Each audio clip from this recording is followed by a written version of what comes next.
네, 오늘 말씀의 제목은 치유에 대한 반응입니다. 치유에 대한 반응.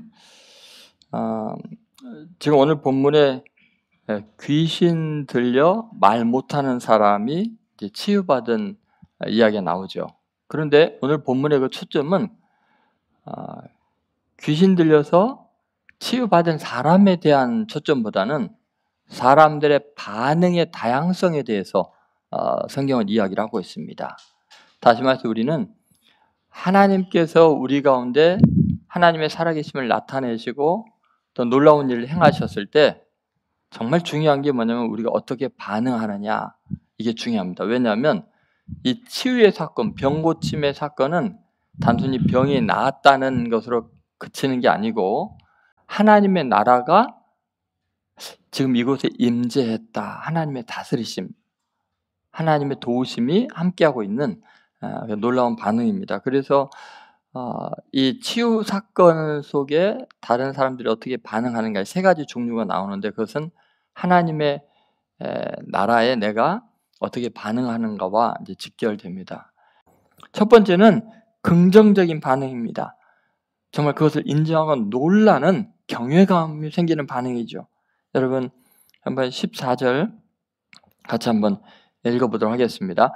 예수께서 한 말 못하게 하는 귀신을 쫓아내시니 귀신이 나가매 말 못하는 사람이 말하는지라 무리들이 놀랍게 여겼으나, 여러분 무리들은 놀라워했다라는 거죠. 하나님의 나라가 임할 때 사람들은 경외감을 느끼게 됩니다. 왜 이렇게 사람들이 놀랐을까요? 그 이유는 겸손하기 때문이에요. 하나님의 위대하심을 경험하면서 이 겸손함이 놀람으로 나타납니다. 우리는 부족하고 우리는 도저히 할 수가 없는데 어떻게 이런 일을 행하셨을까? 여러분, 종교를 갖지 않는 사람의 근본적인 마음은 겸손하지 못해서 그렇습니다. 내 힘대로, 내 뜻대로 세상을 이끌어갈 수 있다. 내 지혜를 믿으라. 내 가진 것을 믿어라. 신을 의지하는 것은 나약한 인간들이 하는 거다. 근데 그런 생각을 하기 때문에 그렇죠. 그래서 어떤 이야기를 들어도, 성경의 어떤 사건을 읽어도 경외감이 느껴지는 게 아니라 비웃음이 생기는 거죠. 그러나 인생에 많은 시련을 겪고 인간의 한계를 느끼고 병이 들어보고 사고를 당해보고 그럴 때 인간은요 겸손해집니다. 내 힘으로 할 수 없는 게 있구나. 그렇게 내가 잘해줘도 사람들에게 배신을 당하고 버림을 받고 내 뜻대로 세상을 움직일 수 있는 게 하나도 없구나. 나중에 보니까 내 자신의 생각도 마음도 말도 통제가 안 되는 거예요. 그럴 때 하나님이 도와주시고 하나님이 살려주셔야 된다는 생각이 들을 때 그 마음이 겸손해지니까 믿음이 생기는 겁니다. 여러분, 똑같은 사건 앞에서 바리새인들, 예수님보다 자기가 훨씬 뛰어난다고 생각하는 사람들은요 전혀 놀라지 않았습니다. 비웃었고 조롱을 했습니다. 여러분, 이 시대 사람들 하나님에 대해서, 교회에 대해서, 신앙에 대해서 놀라는 게 아니라 놀리고 있죠. 왜 그럴까요? 아직 너무 배불러서 그래요. 아직 너무 자신이 만만해서 그래요. 그런데 여러분, 인생이 그렇게 호락호락하지 않습니다. 나이 좀 들어보세요. 몇 가지만 경험해 보세요. 자기 계획한 것이 한꺼번에 무너지는 그 순간이 오면은 정말 나라는 존재 아무것도 아니라는 것을 알게 될 것입니다. 여러분, 그래서 신앙을 갖게 된다는 거, 하나님을 만나게 된다는 것은 다른 종교와 기독교는 완전히 다릅니다. 다른 종교는 계속 도를 닦습니다. 진리를 위해서 노력을 많이 합니다. 선행을 많이 쌓습니다. 점점 사람이 올라가서 위에 해탈의 경지에 이르는 게 다른 종교들이 그 신앙심을 갖게 되는 건데 기독교는 그렇지가 않습니다. 기독교는요 자꾸 높아진 마음이 부서지고 실패하고 병들고 그리고 내 힘으로 내 사랑하는 사람을 도와줄 수 없는 한계에 도달하게 되면 그때 경외감이 생겨요. 겸손해지면 믿음이 생깁니다. 그래서 여러분 아무리 예수 믿으라고 아무리 진리를 이야기를 하고 기적을 보여줘도요, 마음이 높은 사람, 교만한 사람은 절대로 믿음이 안 생기지만 어느 날 믿음이 올 때가 있을 거예요. 놀라고 경외하는 것은 겸손해서만 가능하고 자신의 약함을 인정할 때만 가능한 거죠. 여러분 정말 위대한 사람은 그래서 겸손한 사람이에요. 여러분 겸손하다는 것은 무능한 것을 의미하지 않아요. 그것은 다른 사람을 자신과 동일하게 느끼고 자신의 연약함을 인간으로서 느끼면서 하나님의 은혜에 대한 감각이 있는 것을 겸손이라고 합니다. 무능한 것이 겸손이 아니에요. 무능하면서 교만한 사람이 얼마나 많은데, 무식하면은 무한히 교만해질 수 있어요. 그러나 정말 지혜로운 사람은, 인생을 아는 사람은 겸손해지죠. 능력 있는 사람들도 마찬가지입니다. 예를 들어서 그 유명한 엔리코 카루소, 여러분이 아시죠? 이탈리아 출신의 테너 가수입니다. 굉장히 감미로운 목소리를 지닌 사람이죠. 근데 굉장히 폭넓은 음성 영역을 구축해서 뉴욕 메트로폴리탄에서 607회나 공연을 한 사람이에요. 어떤 사람은 평생 한 번도 메트로폴리탄에서 공연하기가 어려운데 607회를 거기서 공연했으면 얼마나 위대한 성악가입니까?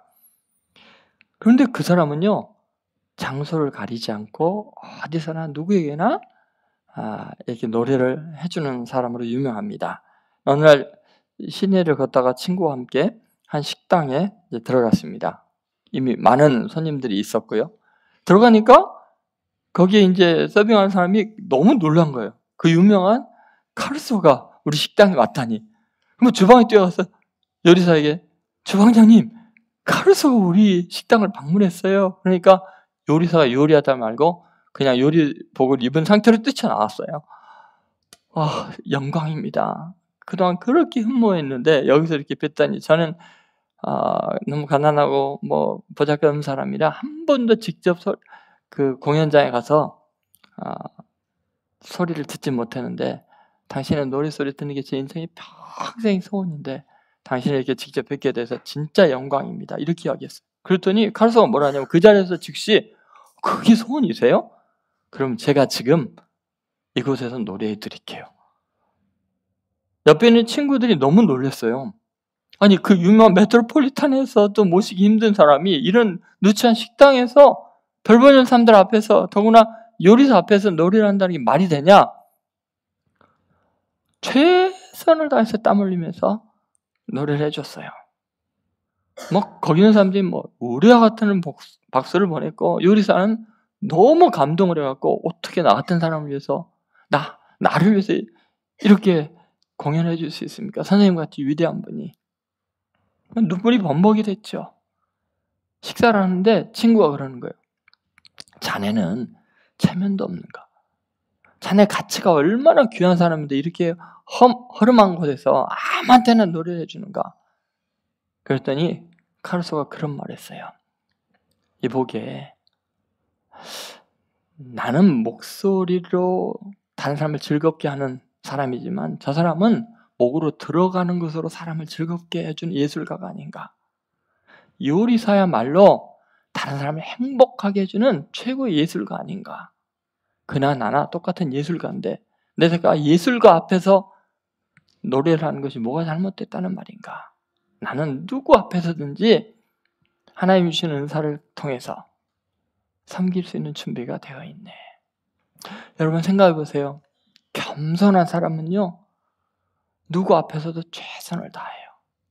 상황을 받아들여요. 다른 사람을 인정할 수 있어요.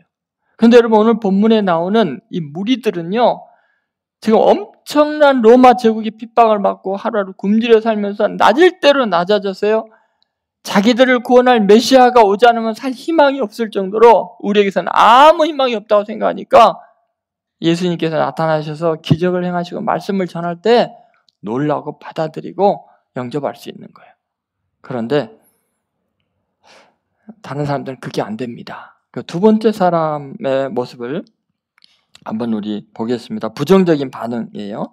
15절 한번 보시죠. 15절 같이 읽겠습니다. 그 중에 더러는 말하기를 그가 귀신의 왕 바알세불을 힘입어 귀신을 쫓아낸다 하고 이렇게 이야기를 합니다. 여러분 정말 이제 신기한 반응이 하나 있습니다. 여러분 한 사람이 말을 못하다가 벙어리같이 말하든지 아니면 헛소리만 하든지 정말 심각한 상태에 있는 그 사람이 예수님의 능력으로 정신이 온전해지고 바른 말을 하고 귀신에서 너에서 자유케 되는 이런 기적을 봤을 때 그거를 축복하고 기뻐하지를 못하는 사람이 있었어요. 그것을 보면서 귀신의 왕 바알세불을 힘입어서 이런 능력이 나타났다라고 이야기를 해요. 여러분 이들의 반응을 한번 잘 생각해보세요. 이 바알세불이라는 그 고대 근동의 이런 이름은 뭐냐면 파리들의 주 이런 뜻이에요. 날파리들의 주 이런 뜻도 있고 귀신의 왕이라는 뜻이 있어요. 그러니까 귀신들은 파리에 불과한가 봐요. 어쨌든 바알세불은 귀신의 왕인데 그 뜻이 파리들의 주라는 뜻입니다. 이름을 잘 지은 것 같아요. 여러분 예수님께 행하신 이 놀라운 일을 보면서 바알세불이 집혀서 그렇다. 귀신의 왕을 힘입어서 지금 이 귀신을 쫓아낸다 이렇게 이야기를 하고 있는 것입니다. 그럼 여러분 이걸 잘 보면은 하나님의 말씀의 진리보다도 이들은 지금 현상적으로 일어난 이 일, 이것 자체가 어떻게 일어났을까 이거에만 초점을 맞추고 있습니다. 다시 말해서 지금 하나님의 말씀의 능력으로 이 일이 일어난 거에 대해서 생각하지 않고 이들은 자기 입장이나 체면을 생각하는 거예요. 지금 예수님과 자신들을 비교하면서 예수님이 영광을 받는 것을 못 견뎌해가지고 이것을 그냥 안 좋게 폄하하는 그런 일을 하고 있습니다. 여러분 이게 참 안타까운 일입니다. 예수님께서 이 땅에 오신 이유가 사실 이사야서 61장 1절 2절에 나와 있거든요. 한번 1절 2절 같이 읽겠습니다. 주 여호와의 영이 내게 내리셨으니 이는 여호와께서 내게 기름을 부으사 가난한 자에게 아름다운 소식을 전하게 하려 하심이라. 나를 보내사 마음이 상한 자를 고치며 포로된 자에게 자유를 갇힌 자에게 노임을 선포하며 여호와의 은혜의 해와 우리 하나님의 보복의 날을 선포하여 모든 슬픈 자를 위로하되. 여러분 지금 메시아가 오시면은 하시는 일이 뭡니까? 하나님의 성령이 임하셔서 가난한 자에게 소식을 전하고 포로된 자를 자유케 하고 정말 은혜의 해를 보내는 거예요. 마음이 상한 자를 고치시면서. 그런데 지금 하나님께 이 놀라운 일을 행하시는 하나님의 말씀이 이루어지는 사건이 지금 일어나고 있는 거 아니에요. 그런데 이것을 하나님의 말씀을 생각하지 않고 뭐를 생각해요? 예수와 자신들의 입장을 지금 비교하는 거죠. 예수가 저런 능력을 행하면 영광을 받으면 안 되는데 하면서 이거 굉장히 기분 나빠하는 것입니다. 여러분 자기 중심적인 생각을 갖고 있으면 다른 모든 것을 비하하고 하나님이 행하시는 것을 믿지 않게 됩니다. 여러분 예수 믿는 거 하나님 믿는 게 제일 어려운 게 뭔 줄 알아요? 자존심이에요. 진리를 알아서 안 믿는 게 아니에요. 진리를 알고자 하지도 않아요. 명확한 상황이 일어나면 하나님의 말씀을 딱 생각하면 이 말씀대로 이루어진 건지 아닌지 진리인지 아닌지를 생각해야 되는데 내 자존심이 상한 거예요. 나는 교회 싫어. 예수 싫어. 하나님 싫어. 이게 문제입니다. 여러분 우리는 왜 이런 일이 일어나는가에 초점을 맞춰야 돼요. 어떻게 이런 일이 일어났지 보다도 하나님께서는 얼마나 사랑이 많으시면 기도를 들으셔서 사람을 고치시고 치유하기를 원하시는가. 그걸 생각해야 되는데 이거 귀신의 왕을 힘입어서 이거 귀신을 쫓아낸 거 아니야? 여기만 초점이 있잖아요. 하나님의 마음은 아랑곳하지 않잖아요. 여러분 하나님은 우리가 귀신에서 놓여 자유케 되기를 원하십니다. 여러분 우리는 하나님의 마음을 생각해 봐야 합니다. 그 사람의 아픔을 생각한다면 얼마나 놀라운 은혜의 사건입니까? 여러분 우리는 꼭 기억해야 됩니다. 하나님의 마음을 느끼려고 노력을 해야 하죠. 여러분 사실 하나님에 대해서 얼마나 압니까? 성경에 대해서 몇 번이나 읽어보셨습니까? 우리는 너무너무나 부족한 지식을 가지고 마치 모든 것을 다 알고 있는 것처럼 판단을 합니다. 누군가에 대해서 이야기할 때도 마찬가지죠. 지금 무조건적으로 비판적인 말을 하고 있는 이 사람, 예수님의 그 행하신 그 놀라운 일에서 하나님의 임재, 하나님의 나라를 경험하는 게 아니라 귀신의 나라를 경험하고 비판적으로 보는, 이게 부정 편향적인 시각에 딱 사람이 사로잡히면요, 아무리 눈앞에서 기적이 일어나고 진리를 설명해도 마음을 닫아버립니다. 그게 불행입니다. 여러분, 내 자신의 부족함을 인정할 수 있는 사람은 정말 놀라운 사람입니다. 여러분, 운전할 때 보면 사각지대가 있잖아요. 깜짝 놀라잖아요. 갑자기 차 옆에 있는 거 모르잖아요. 우리 인생에도 사각지대가 있어요.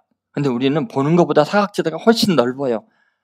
그러니까 겸손하게 내 자신 입장이 아니라 진리 입장에서, 하나님의 입장에서 모든 것을 바라볼 때 우리는 이렇게 부정적인 반응을 하지 않을 수 있는 줄로 믿습니다. 마지막 세 번째는 조건적 반응이에요.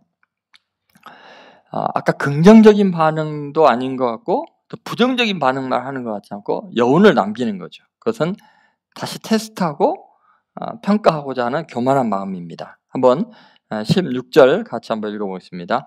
또 더러는 예수를 시험하여 하늘로부터 오는 표적을 구하니.